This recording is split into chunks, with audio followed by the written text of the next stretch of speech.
Coba bayangkan situasi ini ya.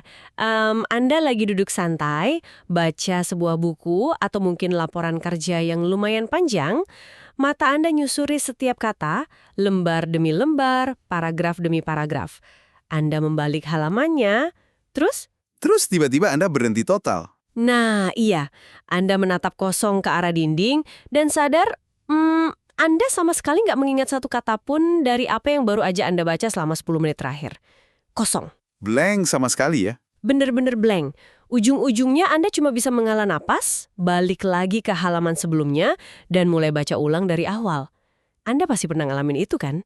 Saya rasa semua orang pernah. Kalau iya, ya selamat. Anda baru aja ngalamin kegagalan dari sebuah sistem luar biasa di otak kita yang bakal jadi fokus obrolan kita hari ini. Selamat datang di eksplorasi mendalam kita. Seneng bisa mulai membedah ini. Anda sebagai anggota ketiga di percakapan kita ini, yang saya tahu sangat gemar belajar dan mencari tahu hal-hal baru, pasti bakal suka banget sama topik kita kali ini. Kita mau membongkar sebuah konsep yang disebut metakognisi.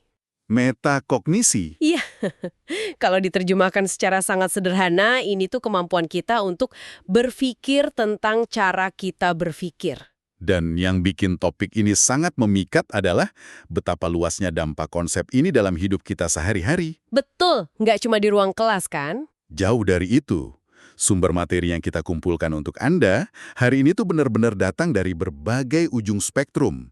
Kita nggak cuma melihat artikel ilmiah neuroscience yang membedah anatomi otak, tapi kita juga punya pedoman praktis pengajaran dari universitas terkemuka. Ada literatur klasik juga ya? Ya, ada tinjauan sejarah dan filsafat, sampai ke studi psikologi yang sangat spesifik dari berbagai penjuru dunia, mulai dari kelas musik online di Brazil, sekolah menengah di Nepal, sampai ke ruang konseling pernikahan di Turki. Mendengar rentang sumbernya aja udah bikin saya penasaran banget. Misi kita hari ini sangat jelas. Kita mau mencari tahu gimana pemahaman tentang proses di dalam kepala kita sendiri ini bisa jadi semacam jalan pintas. Jalan pintas untuk banyak hal. Persis. Jalan pintas bagi Anda untuk belajar hal baru jauh lebih cepat tanpa ngerasa kepalanya mau meledak, terus jalan pintas untuk menguasai keahlian yang rumit, dan bahkan yang paling bikin saya nggak sabar buat dibahas nanti, Soal hubungan asmara. iya, jalan pintas untuk menyelamatkan hubungan asmara Anda. Jadi, mari kita bedah ini dari awal. Waktu saya pertama dengar kata metakognisi, jujur aja ini terdengar kayak istilah buzzword baru yang diciptakan sama CEO-CEO di Silicon Valley dekade lalu gitu loh. Kedengarannya memang sangat modern. Kan? Tapi dari catatan sejarah yang Anda bawa, konsep ini ternyata sangat tua. Jauh lebih tua dari yang kita bayangkan. Memang istilah ilmiahnya baru muncul di era modern, tapi prakteknya sendiri itu udah jadi obsesi umat manusia sejak zaman kuno. Kalau kita mundur ribuan tahun ke belakang, filsuf Yunani kayak Socrates sebenarnya udah meletakkan fondasinya. Yang soal mengenali diri sendiri itu, Betul. Anda pasti tahu pepatah terkenalnya, kenali dirimu sendiri. Socrates percaya kalau manusia nggak akan bisa mencapai kebijaksanaan sejati sebelum mereka memahami batasan dari pikiran mereka sendiri. Hal ini terus dilanjutkan oleh tokoh-tokoh masa pencerahan Eropa. seperti Descartes. Tepat sekali, René Descartes, misalnya, dengan pernyataannya yang sangat ikonik, cogito ergo sum, atau aku berpikir maka aku ada. Descartes sedang meletakkan kesadaran diri, kemampuan untuk mengamati pikiran kita sendiri, sebagai bukti mutlak dari eksistensi manusia. Sebentar, saya lihat di tumpukan sumber kita, Anda juga masukin karya-karya sastra klasik. Ada Shakespeare dan Virginia Woolf di sini. Apa hubungannya tokoh fiksi sama sains tentang otak? Nah, yang menarik di sini adalah, jauh sebelum ilmuwan punya alat pemindai otak yang canggih, para penulis hebat adalah psikolog terbaik pada zamannya. Oh, masuk akal. Mereka yang membedah karakter manusia. Betul. Sastra memberi kita semacam jendela transparan ke dalam fenomena metakognisi sehari-hari. Coba pikirkan tentang karakter Hamlet karya Shakespeare. Seluruh pertunjukan itu pada dasarnya adalah satu sesi metakognisi raksasa. Karena dia terus-menerus ngomong sendiri ya. Ya, Hamlet terus-menerus melakukan monolog, dia mempertanyakan motifnya sendiri, meragukan perasaannya, dan mengevaluasi kewarasannya.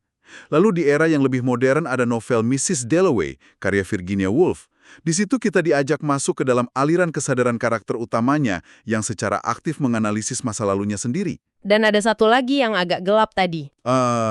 Cerpen The Yellow Wallpaper karya Charlotte Perkins Gilman.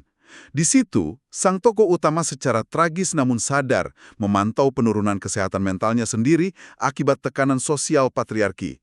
Para penulis ini mendokumentasikan dengan sangat detail gimana manusia memikirkan pemikiran mereka. Jadi seni dan filsafat udah mendokumentasikan ini selama berabad-abad. Kapan sains akhirnya menyusul dan ya ngasih nama resmi untuk fenomena ini? Sains baru benar-benar membungkusnya dalam kerangka akademis pada tahun 1979. Seorang peneliti psikologi bernama John Flavel adalah orang pertama yang secara resmi menggunakan istilah metakognisi dalam literatur modern. Flavel ini membaginya jadi dua bagian kan? Betul. Flavel nggak cuma memberi nama, tapi dia ngasih struktur yang sangat berguna. Dia membagi metakognisi jadi dua komponen utama yang saling bekerja sama. Komponen pertama adalah pengetahuan metakognitif. Pengetahuan metakognitif.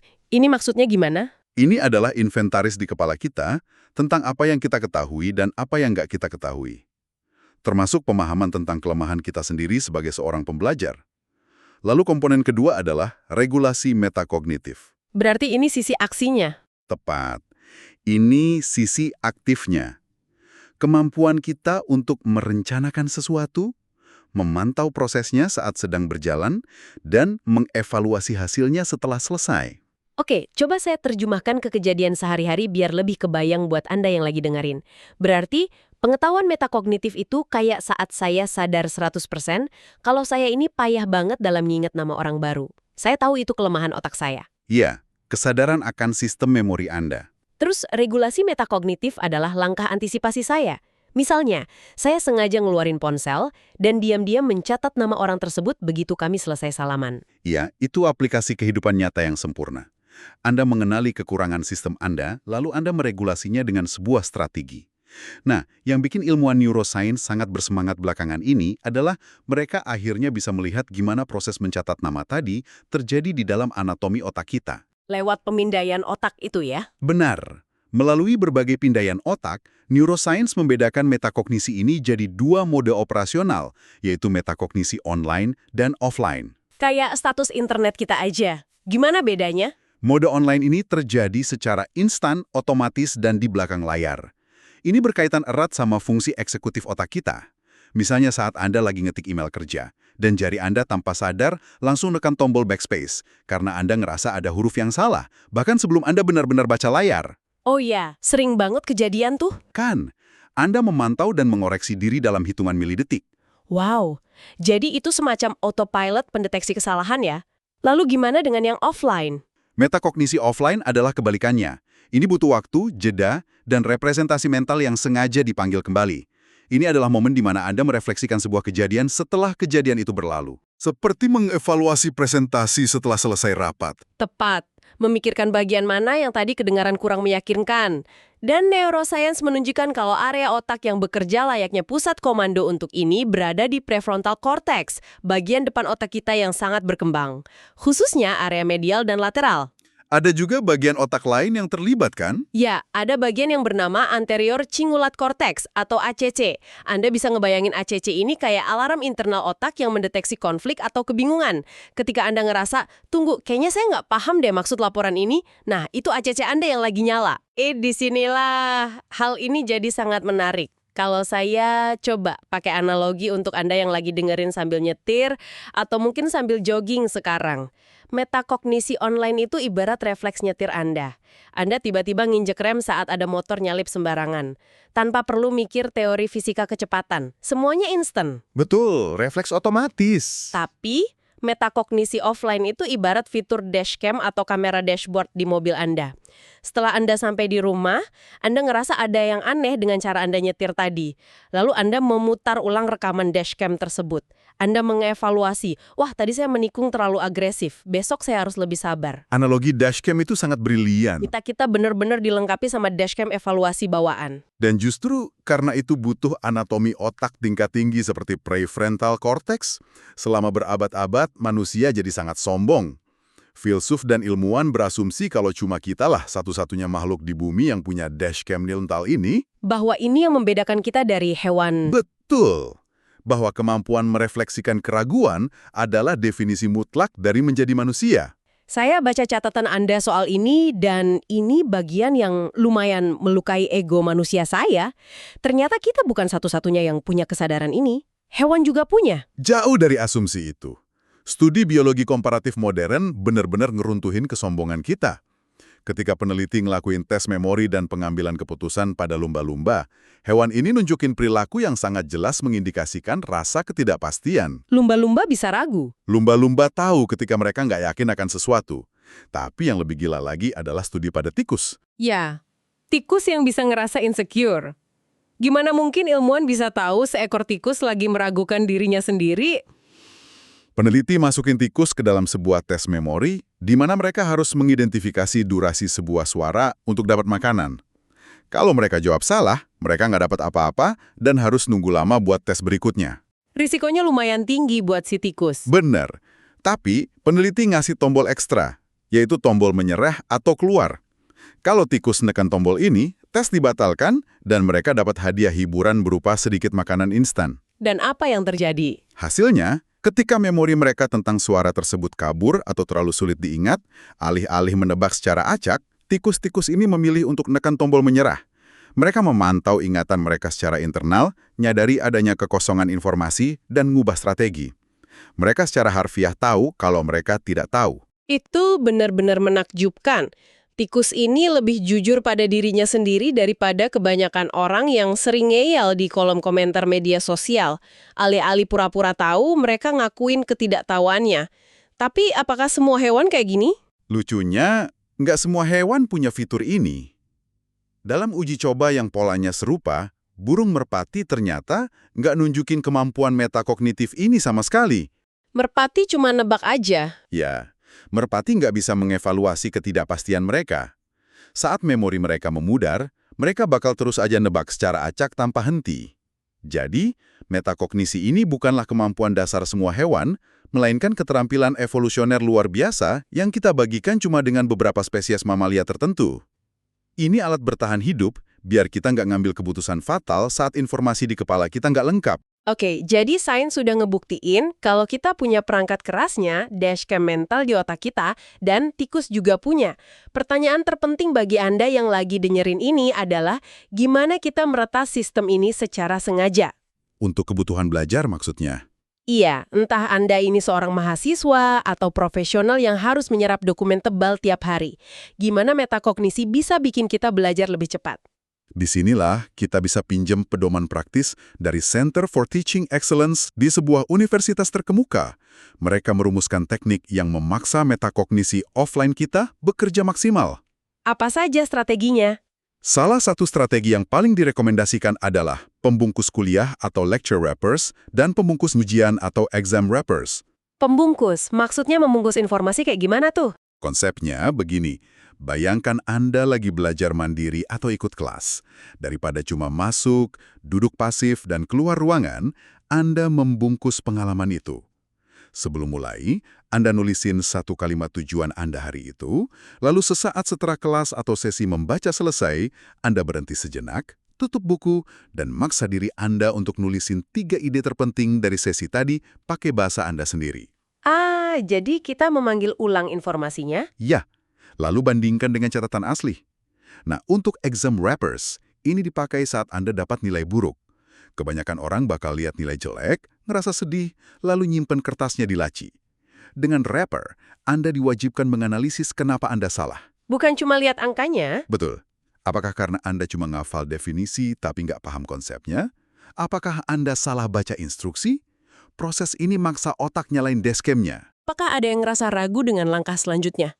Itu maksa semua orang di ruangan mengakses metakognisi mereka. Persis sekali. Dan ada satu lagi teknik luar biasa yang mereka sebut sebagai konsep moodiest point atau titik paling membingungkan. Ah, saya baca soal ini. Ini teknik yang sangat berlawanan sama insting alami kita kan? Karena ego manusia benci terlihat bodoh. Betul. Insting alami kita setelah baca buku yang sulit adalah nyari bagian yang paling kita ngerti, menggarisbawahinya pakai stabilo warna-warni, dan merasa bangga kalau kita pintar. Tapi konsep Moody's Point membalik logika itu. Kita malah harus mencari apa yang kita nggak tahu. Teknik ini nuntut Anda untuk dengan sengaja nyari satu paragraf atau satu konsep yang paling bikin Anda bingung dan gak masuk akal bagi Anda.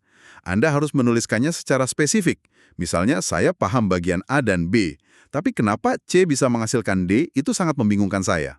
Dengan mengakui secara sadar di mana batasan pemahaman kita, kayak tikus yang jujur tadi, kita bisa fokusin sisa energi buat nyari tahu bagian yang belum dikuasai, bukannya ngulang hal yang udah kita tahu. Ini bikin belajar jauh lebih efisien. Dan metakognisi ini nggak cuma berlaku buat baca teks kan? Saya sangat tertarik sama studi kasus dari Brazil yang ada di sumber kita. Ini tentang belajar alat musik secara virtual. Ya, itu studi tesis doktoral yang sangat relevan dengan era remote learning kita. Para peneliti mengamati kelas instrumen musik cello yang diadakan 100% secara online di Brazil. Coba bayangkan, tantangannya, belajar instrumen gesek seperti cello sangat bergantung pada postur tubuh yang presisi dan kualitas resonansi suara. Nggak kebayang ngajarinya lewat Zoom? Melakukannya lewat panggilan video dengan koneksi internet yang seringkali nggak stabil dan audio yang terkompresi adalah mimpi buruk. Guru nggak bisa secara fisik membetulkan posisi tangan siswa. Lalu gimana mereka nyiasatin keterbatasan kualitas video dan suara itu? Mereka nerapin apa yang disebut self-regulated learning yang berakar pada metakognisi. Karena guru nggak bisa ngawasin dengan detail secara langsung, para siswa diwajibkan untuk ngerekam video latihan mereka sendiri di luar jam kelas. Kemudian, mereka harus duduk dan menonton diri mereka sendiri bermain. Videonya jadi semacam cermin. Video rekaman itu jadi cermin eksternal. Saat siswa ngelihat diri mereka, metakognisi offline mereka bekerja keras, mereka bisa ngelihat secara objektif. Oh, bahu kanan saya ternyata terlalu naik. Atau posisi busur saya miring, pantas aja suaranya serak. Mereka mengevaluasi dirinya sendiri. Ya, mereka memantau, mengevaluasi, dan meregulasi kelemahan yang selama ini tersembunyi karena mereka terlalu sibuk mikirin not balok saat lagi main. Jadi teknologi menjembatani kesenjangan tersebut. Dan luar biasanya kita ngelihat pola yang sama di lingkungan yang sama sekali berbeda. Dari kelas seni di Brazil melompat ke sekolah menengah di Nepal. Di Nepal, sumber kita nunjukin studi tentang matematika. Mereka nguji siswa dan nemuin kalau anak-anak yang punya skor tinggi dalam kuesioner kesadaran metakognitif secara konsisten dapat nilai yang jauh lebih tinggi dalam ujian matematika mereka yang rumit. Intinya sama kan? Iya, intinya nggak peduli apakah Anda lagi menggesek senar cello dengan postur yang sulit atau memecahkan persamaan aljabar, berhenti sejenak untuk mengevaluasi cara Anda belajar adalah kuncinya. Karena anak-anak di Nepal itu mempraktikkan regulasi metakognitif. Saat ngemuin jalan buntu pada sebuah soal matematika, mereka nggak langsung menyerah atau nebak kayak burung merpati tadi. Mereka mengevaluasi strategi rumus ini sepertinya nggak bekerja. Apa ada cara pandang lain untuk mecahin soal ini? Mereka mengubah pendekatan. Dan bagian terbaik dari semua ini adalah metakognisi bukanlah bakat bawaan yang kaku. Banyak meta-analisis mengkonfirmasi kalau keterampilan ini bisa dilatih kayak otot. Kalau Anda konsisten berlatih memantau pikiran Anda, performa Anda bakal meningkat secara drastis. Oke, sejauh ini kita udah ngelihat kekuatan metakognisi di ruang kelas, di laboratorium, dengan tikus, dan di kelas musik online. Tapi di awal tadi saya ngejanjikan sesuatu yang jauh lebih personal bagi Anda yang lagi dengerin. Jadi, apa arti dari semua ini buat kehidupan pribadi kita? Kita akan bawa konsep neuroscience ini keluar dari sekolah dan masuk langsung ke dalam ruang keluarga Anda. Mari kita bahas soal pengasuhan anak dan hubungan pernikahan. Mari kita mulai dari aspek pengasuhan, atau parenting. Menjadi orang tua dalam proses belajar yang nggak pernah berhenti, terlebih lagi bagi orang tua yang mengasuh anak dengan spektrum autisme. Ada sebuah studi yang sangat mendalam tentang program dukungan di mediasi orang tua, atau PMSP. Program ini untuk melatih orang tua, kan? Ya, program ini melatih orang tua biar bisa ngasih terapi dan dukungan langsung ke anak autis mereka di rumah. Tentu aja, ini bisa sangat membebani secara emosional. Tapi, studi ini memetakan sebuah model yang menarik. Orang tua yang punya tingkat keterampilan metakognitif yang lebih tinggi, ternyata punya kesiapan belajar yang jauh lebih baik untuk program tersebut. Terus gimana metakognisi orang tua ini berdampak ke anak mereka? Ketika orang tua sadar akan proses emosional dan kognitifnya sendiri, misalnya, mereka sadar dan bilang ke dirinya sendiri, "Oke, saya mulai merasa frustrasi karena anak saya sedang tantrum, emosi saya lagi naik." Nah, mereka nggak akan meledak secara reaktif. Mereka menyadari pemicunya. Betul, mereka mampu ngambil jeda, merefleksikan strategi komunikasi apa yang mungkin gagal hari ini, dan menyesuaikan pendekatan mereka secara fleksibel esok hari. Ketenangan batin dan kemampuan beradaptasi dari orang tua ini nyiptain lingkungan yang jauh lebih kondusif, yang pada akhirnya sangat ningatin hasil positif bagi perkembangan perilaku anak autis tersebut. Berpikir tentang pemikiran kita ternyata jadi jangkar yang menstabilkan keluarga. Itu sungguh luar biasa, kesadaran diri kita bisa jadi ruang aman buat orang lain. Dan sekarang, kejutan terakhir buat para pendengar kita. Metakognisi bisa menyelamatkan hubungan asmara. Gimana persisnya alat pemantau otak ini bisa mencegah kehancuran sebuah pernikahan? Jika kita menghubungkan ini dengan gambaran yang lebih besar, kita sering dengar kalau kunci hubungan yang langgeng adalah empati, yaitu kemampuan untuk merasakan apa yang dirasakan pasangan. Tapi ternyata, empati aja nggak cukup. Empati butuh bantuan? Dalam konteks hubungan asmara, metakognisi ngambil bentuk yang sering disebut sebagai kesadaran kognitif dan emosional atau marital mindfulness, kesadaran pernikahan. Sebuah studi dari Turki nguji 596 individu yang sudah menikah. Mereka pengen ngelihat interaksi antara empati, kepuasan pernikahan, dan seberapa sering pasangan bisa saling memaafkan. Dan apa yang mereka temukan dari hampir 600 orang itu? Temuan mereka sangat spesifik. Kesadaran pernikahan ini bertindak sebagai mediator penuh yang menghubungkan elemen-elemen tersebut. Tunggu, mediator penuh. Artinya, walaupun saya sangat berempati pada istri atau suami saya tetap nggak akan bisa memaafkan mereka saat bertengkar kalau saya nggak punya metakognisi ini. Tepat. Bayangin skenario hipotetis ini. Anda pulang kerja, sangat kelelahan, lalu Anda lihat pasangan Anda lupa nyuci piring. Kayak yang udah dijanjikan. Secara insting, amarah Anda meledak dan Anda pengen langsung micu pertengkaran besar. Kalau Anda nggak punya metakognisi, pertengkaran itu bakal ngerusak malam Anda berdua. Tapi kalau kita punya kesadaran pernikahan yang tinggi, Seseorang dengan metakognisi tinggi mampu melakukan intervensi internal. Di tengah gejolak emosi itu, dashcam mentalnya nyala dan mengevaluasi. Tunggu sebentar, kenapa saya semarah ini cuma karena piring kotor? Apa saya benar-benar marah pada pasangan saya? Atau saya sebenarnya cuma kelelahan karena dimarahi bos di kantor hari ini? jadi metakognisi bertindak sebagai semacam peredam kejut emosional? Benar.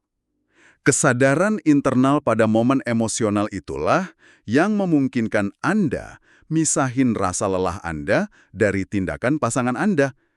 Alih-alih meledak, Anda mungkin bakal bilang, "Sayang, aku capek banget dari kantor, tolong piringnya dicuci sekarang ya."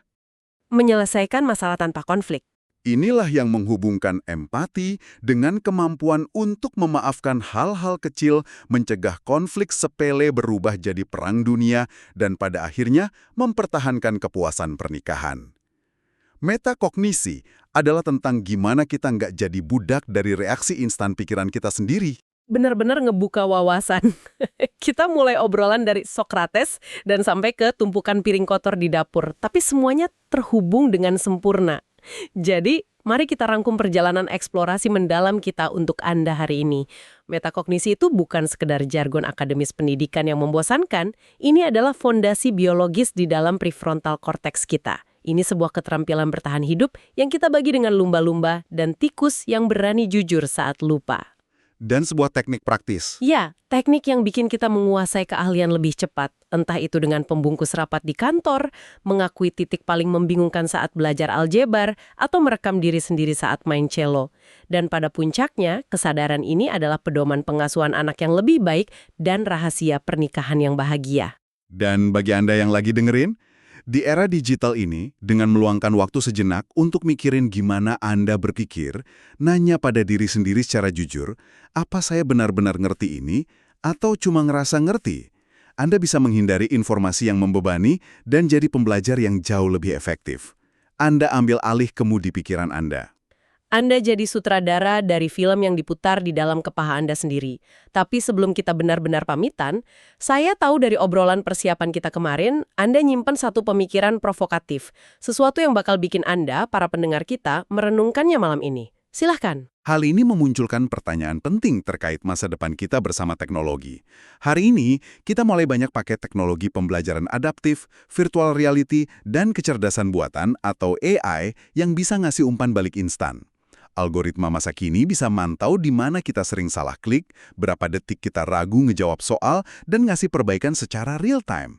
Mesinnya sangat pintar. Pertanyaan besarnya adalah, kalau algoritma mulai memantau dan mengevaluasi proses belajar kita secara otomatis, kalau mesin udah memikirkan pemikiran kita untuk kita, apakah kemampuan metakognisi internal kita perlahan-lahan bakal menyusut dan mati?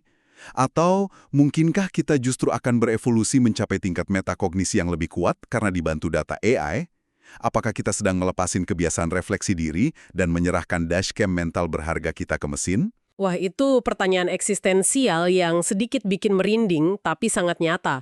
Apakah kita bakal jadi kayak merpati yang pasrah, atau kita bakal mempertahankan kesadaran diri kita?